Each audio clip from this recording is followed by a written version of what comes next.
ঘোষপাড়া হরি শীতলা মন্দির কমিটির উদ্যোগে বিএনপি চেয়ারপারসন সাবেক বারবার নির্বাচিত সফল প্রধানমন্ত্রী দেশ মাতা বেগম খালেদা জিয়ার আত্মার শান্তি কামনায় আজকের এই প্রার্থনা সভার সম্মানিত সভাপতি উপস্থিত আছেন মন্দির কমিটির নেতৃবৃন্দ সহ এই অঞ্চলের মুরব্বী, আমাদের গুণীজনেরা, মা বোনেরা সহ বিভিন্ন সামাজিক রাজনৈতিক দলের নেতৃবৃন্দ সকলকে জানাই বাংলাদেশ জাতীয়তাবাদী দল বিএনপি ৪ নং টিএসবি শাখার পক্ষ থেকে আন্তরিক শুভেচ্ছা অভিনন্দন।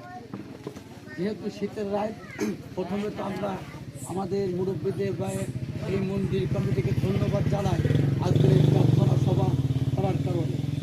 সম্মানিত মুরব্বিয়ান, আপনারা জানেন যে আমাদের নেত্রী দেশ মাতা বেগম খালেদা জিয়া দেশ ও জাতির কল্যাণে আজীবন কাজ করেছেন। এখানে বক্তব্য দেওয়ার কিছুই নাই, শুধুমাত্র এতটুকু আমরা জানতে হবে যে বাংলাদেশ মানেই খালেদা জিয়া। আজকে যে বাংলাদেশে যখন যেভাবে যত ষড়যন্ত্র হয়েছে, সকল ক্ষেত্রে দেশ ও জাতির কল্যাণে আমাদের নেত্রী আমাদের দেশ ও দেশের জনগণের পক্ষে ভূমিকা রেখেছেন। আজকে আমার মায়েরা যারা বিধবা ভাতা পান, এই বিধবা ভাতা চালু করেছেন বাংলাদেশে প্রথমেই দেশ মাতা বেগম খালেদা জিয়া। বয়স্ক ভাতা সহ আজকে আপনারা জানেন বাংলাদেশ মানে ৭১ সাল স্বাধীনতা যুদ্ধের পরে যারা যুদ্ধ করেছেন, সম্মানিত মুক্তিযোদ্ধাদের কল্যাণে বাংলাদেশে প্রথম যে মন্ত্রণালয় গঠন হয়েছে সেটাও করেছেন দেশমাতা বেগম খালেদা জিয়া।